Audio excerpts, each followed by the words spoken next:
Hello guys, ഇപ്പം ഞാൻ അമ്പലത്തിൽ പോയിട്ട് വന്നതേ ഉള്ളൂ. വന്നപ്പോൾ ഒരാളുടെ ലൈവ് കണ്ടു. അപ്പം അതിന് റിയാക്ഷൻ ചെയ്യാമെന്നും പറഞ്ഞിട്ട് നമ്മൾ ജസ്റ്റ് തുടങ്ങിയതാണ്. പക്ഷെ അത് വേണ്ട, അത് ശരിയല്ല എന്ന് പറഞ്ഞ് ഭഗവാൻ തന്നെ എനിക്ക് കുറച്ച് കാര്യങ്ങൾ കാണിച്ചു തന്നു. അതാണ് ഞാനിവിടെ കൂട്ടിച്ചേർക്കാൻ പോകുന്നത്. സത്യം പറഞ്ഞ് അവൻ കാരണമാണ് എനിക്ക് എത്ര സ്വർണ്ണം ഉണ്ടെന്നുള്ളത് ഞാനെടുത്ത് ലൈവിൽ കാണിക്കേണ്ട ഒരു അവസ്ഥ വന്നത്. ശത്രുക്കൾ പറഞ്ഞുണ്ടാക്കുന്നു സ്വർണത്തിൻ്റെ പേരിൽ അവളോട് കുശുമ്പാണെന്ന് ജസ്റ്റിൻ സലീം പറഞ്ഞ് വീഡിയോ ചെയ്യിപ്പിച്ചത് ഇവനാണ്. ഈ ജനുവരിയിലാണ് അവൻ അക്കൗണ്ട് ക്രിയേറ്റ് ചെയ്തിരിക്കുന്നത്.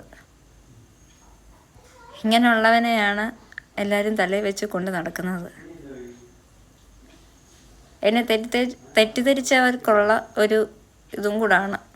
നിങ്ങൾക്ക് വേണമെങ്കിൽ വിശ്വസിച്ചാൽ മതി, ഇല്ലയെന്നുണ്ടെങ്കിൽ ലൈവ് കണ്ട് എനിക്കെതിരെ എന്ത് വേണമെങ്കിലും നിങ്ങൾ ചെയ്തു, എനിക്കൊരു കുഴപ്പമില്ല. പക്ഷെ അവൻ പറഞ്ഞ കുറച്ച് പോയിൻറ്റ്സ് ഞാൻ ഈ വീഡിയോയുടെ കൂടെ വെക്കുന്നുണ്ട്. എന്നിട്ട് നിങ്ങളതിനെ തീരുമാനിക്കുക എന്ത് ചെയ്യണമെന്നുള്ളത്. ശരിയാ, നിങ്ങൾ പറഞ്ഞത് ശരിയാ. ഞാനായിട്ട് അങ്ങോട്ട് വന്നതാണ്, അല്ലാതെ നിങ്ങളായിട്ട് ഇങ്ങോട്ട് ആരും വന്നതല്ല. അത്രയ്ക്ക് എനിക്ക് ഇഷ്ടമായിരുന്നു, അതുകൊണ്ടാണ് ഞാൻ വന്നത്. അല്ല, വേറൊന്നുമല്ല. കാര്യം കാണാൻ വേണ്ടിയിട്ടല്ല ഞാൻ വന്നത്. അങ്ങനെ കാര്യം കണ്ടിട്ട് പോകാനായിരുന്നെങ്കിൽ എനിക്ക് എന്നേ പോകാമായിരുന്നു. ഭഗവാൻ ഇന്ന് കാണിച്ചു തന്നു. ചെങ്ങന്നൂർ മഹാദേവൻ എൻ്റെ ശിവനച്ഛൻ കാണിച്ചു തന്നു. ആ കള്ളനെ, തമ്മി തെറ്റിച്ച കള്ളനെ കാണിച്ചു തന്നു.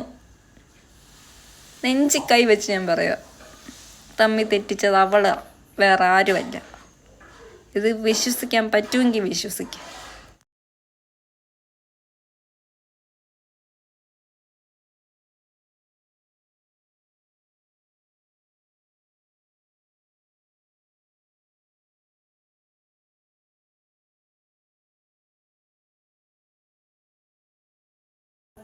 ഇനി നിങ്ങൾ തീരുമാനിക്കണം, എന്നെ വിശ്വസിക്കണോ അതോ അവളെ വിശ്വസിക്കണോ എന്നുള്ളത്. തമ്മിൽ തെറ്റിച്ചത് ആരാന്നുള്ളതും